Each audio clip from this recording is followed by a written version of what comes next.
Indonesia Bapak Andi Yawati, Ketua Umum Kadin Indonesia Bapak Arsyad Rashid, beserta jajaran pengurus Kadin Indonesia, para ketua dewan-dewan atau yang mewakili, para ketua umum Kadin provinsi dari seluruh Indonesia, para ketua umum asosiasi himpunan, dan tentunya seluruh tamu undangan. Kami ucapkan terima kasih karena sudah berkenan hadir dan mengikuti rangkaian acara Rapimnas Kadin 2022 hingga malam hari ini. Boleh kita berikan tepuk tangan yang meriah? Bapak dan Ibu yang kami hormati, sebelum melangkah ke sesi sambutan, mari kita dengarkan terlebih dahulu laporan Ketua Panitia Pengarah Rapimnas Kadin 2022. Untuk itu kami undang untuk naik ke atas panggung Bapak Eka Sastra.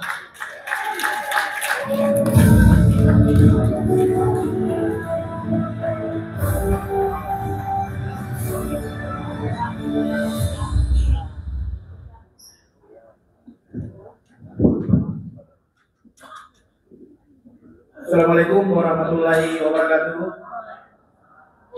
Selamat malam, salam damai sejahtera untuk kita semuanya. Yang kami hormati Menteri Koordinator Bidang Perekonomian, Bapak Erlangga Hartarto, sekaligus Ketua Umum saya. Ketua Umum Bos, berat.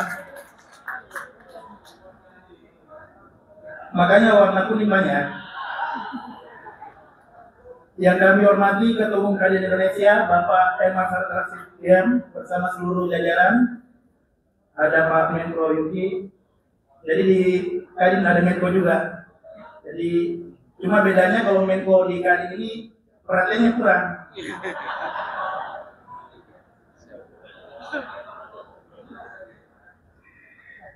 Dan seluruh pengurus yang kami hormati malam ini, ada wakil Dani, mohon maaf, dan juga Ketua Dewan Pertimbangan Kadin Indonesia, Bang Anin yang mengawal kita dari kemarin sampai ini beserta seluruh jajaran. Kami ucapkan terima kasih banyak atas perkenan waktunya.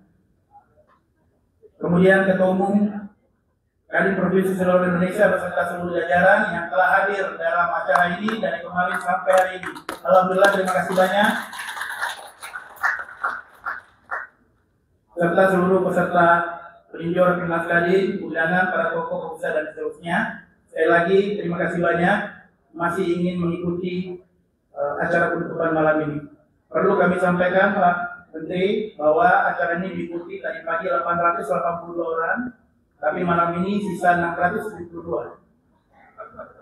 Mungkin ada yang ke lantai 2, ada juga yang ada agenda yang lain, tapi insya Allah tidak akan mengurangi harkat dan martabat serta niat kita untuk melaksanakan Rapimnas yang kita cintai ini.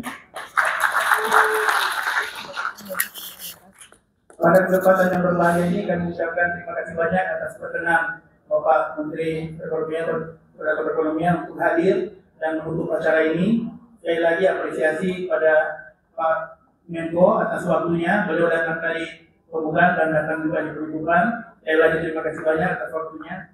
Mulut mantap.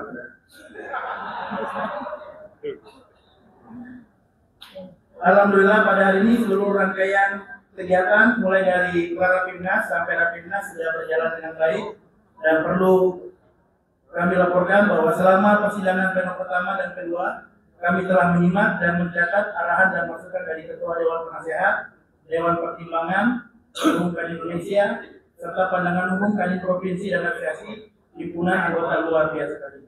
Selanjutnya, sesuai dengan kesepakatan tadi, kami membentuk dua tim perumus yang pertama adalah bidang organisasi, dan yang kedua adalah Komisi B untuk program kerja, rekomendasi, dan kebijakan organisasi.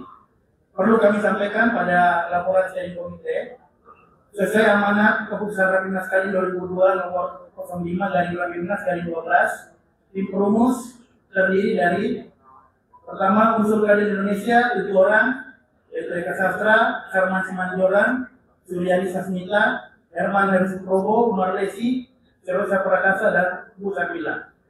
Unsur asosiasi atau himpunan LG 5 orang, Transbuse, Agus Lemlawan, Ahmad Wijaya, Peter Frans, dan Ted Madita. Unsur Kadin Provinsi 5 orang adalah Sam Latukonsina, Afandi Uji, Anton Timbang, Layak Dona Faru, dan juga Ibu Diana Dewi sebagai tuan rumah. Keselanjutannya Rapimnas ini secara dari lancar tidak terlepas dari partisipasi dari seluruh pihak. Karena itu di penghujung acara ini, sekali lagi kami menyampaikan terima kasih banyak kepada Kadin DKI yang telah berkolaborasi dengan kami, kepada ketua para panitia pelaksana, ketua panitia Pak Sarman Simanjolan, ketua Bendiro Pak Sarman, beliau juga ada lokal Pak Ketua. Cuma katanya belum ada nomor urut sampai hari ini, Pak. Sekali lagi terima kasih banyak kepada seluruh organisasi komite dan juga steering komite yang telah membantu acara ini, panitia tidak hentinya bekerja kerja, dan juga kepada seluruh peserta yang ada. Sekali lagi alhamdulillah Rapimnas ini berjalan dengan baik. Kita melewati acara demi acara, forum bisnis kita lewati, kemudian sidang-sidang pleno pertama, kedua, dan ketiga telah kita lewati dengan beberapa kesimpulan-kesimpulan yang akan kami berikan nanti pada saat penyampaian hasil-hasil dari Rapimnas hari ini. Kami mohon dukungan dari pemerintah, karena tidak mungkin Kadin bisa berjalan dengan sendiri. Kami sangat membutuhkan dukungan dari pemerintah agar bisa menjadi mitra strategis. Harapan kami adalah Kadin akan menjadi lebih kuat, hanya satu Kadin, dan Kadin mampu menjadi rumah bagi seluruh pengusaha Indonesia, agar kita mampu mengejar ketertinggalan dan menjadi Indonesia maju di tahun 2045. Kemudian yang bisa kami sampaikan sekali lagi atas nama steering komite, atas nama Kadin Indonesia, saya mohon maaf apabila dalam penyelenggaraan acara ini ada kesalahan, ada kekurangan. Yakinlah bahwa itu tidak disengaja. Kalaupun ada kesalahan pasti dari ketua panitia, bukan dari ketua steering komite. Wabillahi taufiq wal hidayah. Wassalamualaikum warahmatullahi wabarakatuh.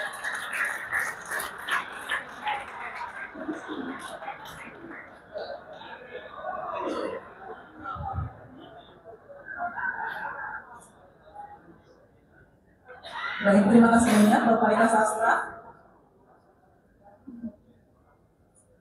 Baik Bapak dan Ibu yang kami hormati, selanjutnya kita akan dengarkan bersama sambutan Ketua Umum Kadin Indonesia untuk kami dengan hormat Bapak Arsya Prasya.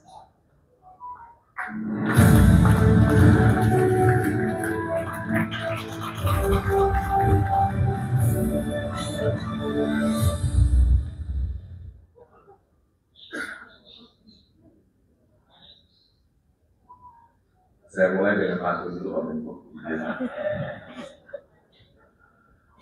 Kalau ada sumur di ladang, airnya segar untuk main. Kalau ada umur yang panjang, boleh saya presentasi lagi. Kebanyakan pidato, Pak. Tapi tadi Pak Menko 7 kali Pak Eka Sastra mengatakan terima kasih pada Pak Menko Pak, sebagai Ketua Umum Golkar. Bismillahirrahmanirrahim. Assalamualaikum warahmatullahi wabarakatuh. Yang kami hormati dan banggakan Bapak Erlangga Hartarto, Menteri Koordinator Bidang Perekonomian yang kami hormati. Yang kami hormati sahabat saya Mas Anindya Bakri, Ketua Dewan Pertimbangan Kadin Indonesia, segenap jajaran Dewan Pertimbangan, Dewan Penasehat, Dewan Usaha dan Kehormatan Kadin Indonesia, para wakil koordinator, wakil ketua umum, kepala badan serta seluruh jajaran pengurus Kadin Indonesia, para ketua umum, para ketua umum daripada Kadin provinsi dan juga kabupaten kota serta jajarannya, dan juga kepada ketua umum asosiasi gabungan himpunan ikatan yang hadir pada hari ini, serta ibu dan bapak hadirin sekalian yang saya muliakan. Assalamualaikum warahmatullahi wabarakatuh. Salam sejahtera bagi kita semua, khususnya seluruh tamu dari salam kebajikan.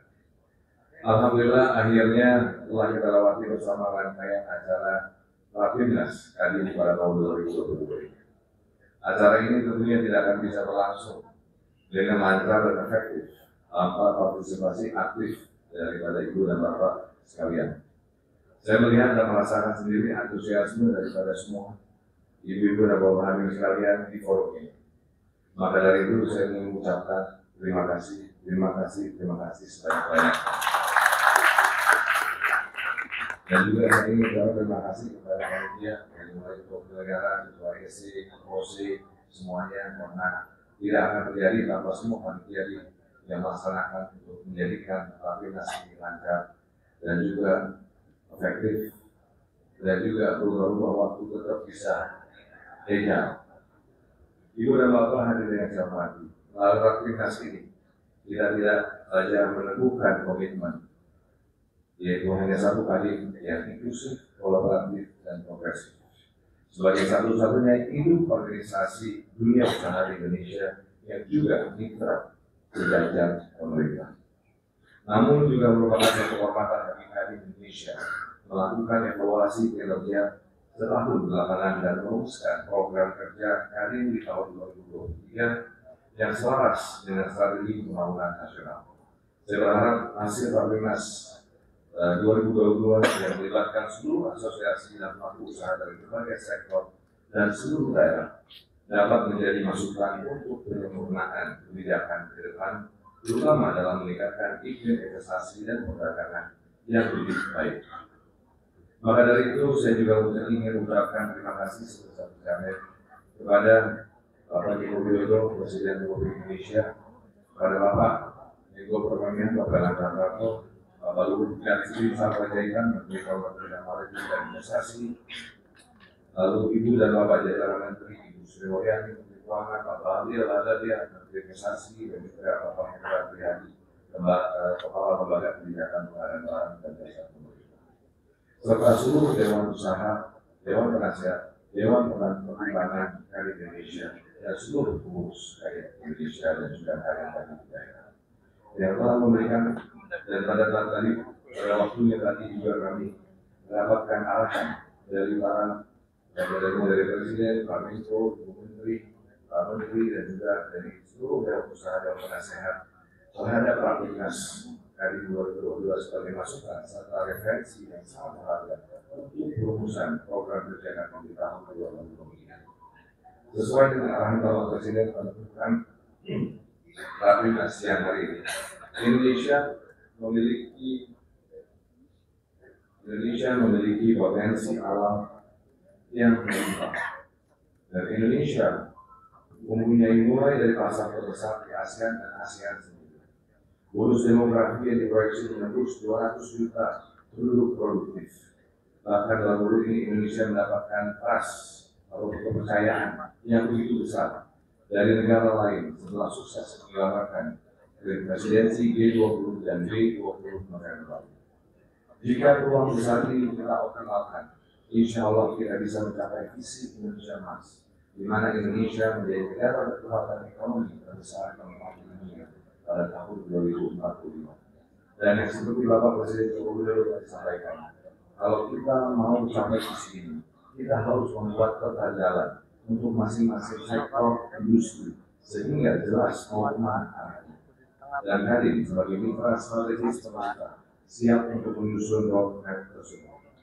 Kalau ini berhasil, akan menjadi lokomotif yang menarik terhadap usaha daerah dan juga UMKM untuk berkembang bersama-sama sehingga kita bisa mencapai visi Indonesia Emas 2045. Maka dari itu roadmap strategi 2045 ini akan menjadi program prioritas di tahun 2023. Ibu dan Bapak Menko yang memuliakan dan hadirin yang saya hormati, tentunya hasil Rapimnas hari ini tidak hanya berakhir sebagai program kerja saja, tapi yang lebih penting adalah bagaimana kita dapat mengimplementasikan ini dengan baik sehingga dapat memberikan dampak nyata bagi negara dan kesejahteraan bangsa. Kadin berkomitmen untuk terus membuat dampak nyata dengan menguatkan tidak hanya industri ataupun perusahaan besar, tapi khususnya UMKM. Sesuai dengan tema Rapimnas 2022, yaitu Kadin kuat, UMKM kuat, ekonomi daerah dan nasional kuat, Indonesia maju. Mari kita sukseskan upaya ini dengan semangat inklusif, kolaboratif, dan progresif. Akhir kata, bila ada kekurangan dalam penyelenggaraan Rapimnas ini, kami mohon maaf sebesar-besarnya. Dan kami sangat terbuka akan saran dan masukan untuk perbaikan di masa depan. Saya mau mewakili seluruh keluarga besar Kadin Indonesia mengucapkan banyak terima kasih kepada seluruh panitia penyelenggara sekali lagi Rapimnas Kadin 2022 dan juga atas kerja kerasnya mensukseskan acara ini.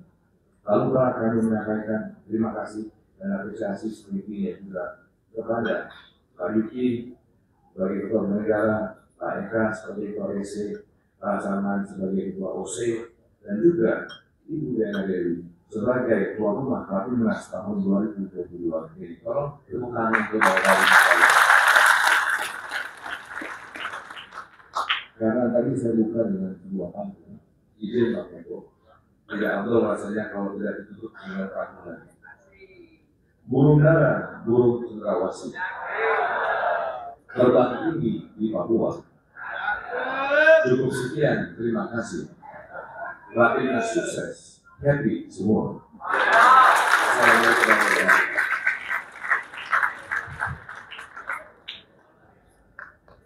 Baik, terima kasih banyak Bapak Ketua Umum. Ya, Bapak dan Ibu hadirin, yang kita simak bersama sambutan Menko Perekonomian Republik Indonesia yang sekaligus berkenan menutup secara resmi Rapimnas Kadin 2022. Kami ucapkan dengan hormat Bapak Erlangga Hartarto.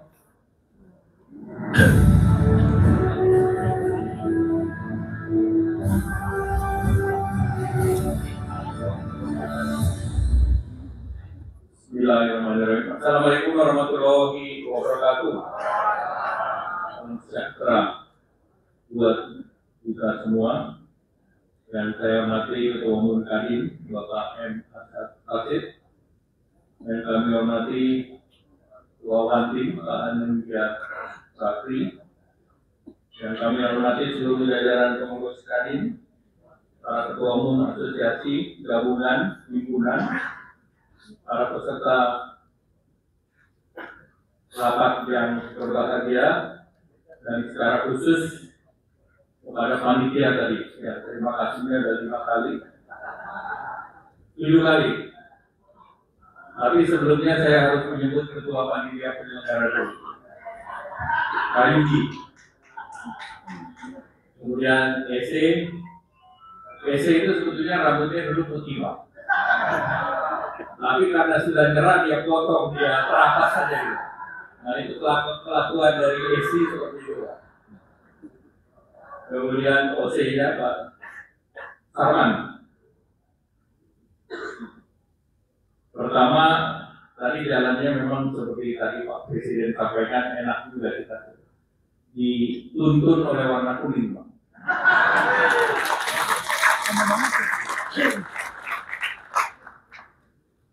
Pertama, marilah kita panjatkan syukur kehadirat Allah Subhanahu wa Ta'ala karena kita dapat berkumpul dan menyelesaikan acara Rapimnas dengan tema Kadin kuat, UMKM kuat, ekonomi daerah kuat, Indonesia maju. Memang alhamdulillah yang kuat-kuat dan maju itu warnanya kuning.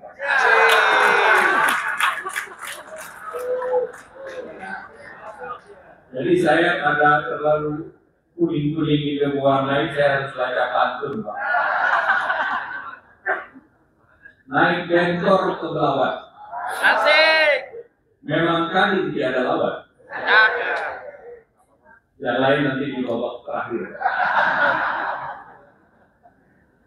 Saya berikan apresiasi kepada Kadin atas kolaborasi yang baik dengan pemerintah, terutama dalam penanganan COVID. Jadi hubungan yang dekat dengan pemerintah, Kadin dan seluruh dunia usaha bahu-membahu melakukan vaksinasi. Dan kami berterima kasih kepada Kadin, mari kita tepuk tangan untuk kita semua. Indonesia menjadi salah satu negara terbaik yang menangani pandemi COVID. Dari segi vaksin kita sudah lebih dari 420 juta. Dan berdasarkan data Zero Survey, orang Indonesia sudah imun hampir lebih dari 90%. Jadi itu tepuk tangan kepada kita semua. Sehingga dengan demikian kita bisa tumbuh secara baik, dan kemarin tumbuh kita impresif, yaitu 5,72%, tumbuh kedua sesudah Arab Saudi di antara negara-negara G20. Dan tentunya kita optimis 5,2 di tahun ini dan 5,3 sesuai APBN, insya Allah bisa dicapai. Kalau kita lihat sektor pengolahan PMI kita di level sekarang 50,3. Ini memang sudah mulai ada perlambatan. Dan negara lain trennya lebih kena tajam. Vietnam PMI-nya 47,4, Jepang 49%, Myanmar 44,6 dan Malaysia 47,9. Ini artinya apa? Ini artinya kita juga harus waspada. Sektor-sektor tertentu kita sudah petakan. Ada sektor yang kontraksi dan ada sektor yang ekspansif. Jadi di sektor yang kontraksi ada 12, termasuk di sektor TPT maupun sepatu dan nah ini yang diminta untuk tadi membuat roadmap, dan tentu roadmapnya jangan kejauhan Pak. Jadi kita lebih baik 2025 sampai dengan 2035. Kenapa? Karena itu adalah jarak yang masih bisa kita capai, dan ini adalah pertaruhan bangsa ini. Bangsa kita dapat bonus demografi sampai 2035. Jadi kita harus membuat negara ini sejahtera sebelum tua. Nah, bonus demografi ini akan berubah karena sesudah 2035 lebih banyak orang tua dibandingkan generasi produktif. Sehingga mereka harus digendong oleh mereka yang bekerja. Akselerasi momentumnya hanya 10 tahun. Kalau kita lihat hari ini kita 3.200, target kita 12.500. Nah inilah yang harus kita cari, driver yang bisa membimbingkan kita ke depan. Nah salah satu yang bisa diakselerasi adalah digitalisasi. Indonesia adalah salah satu negara awal yang merumuskan revolusi industri keempat oleh Bapak Presiden di tahun 2018. Dan ternyata pada saat pandemi COVID ini terakselerasi. Di ASEAN, Indonesia akan memimpin leadership di ASEAN. Kita akan mempercepat yang namanya Digital Economy Framework Agreement. Jadi ini tugas kali untuk mempercepat dari sisi ekonomi bisnisnya. Dulu sebelum COVID kita di tahun 2021 itu sekitar 80 billion. Sebelumnya lebih rendah lagi.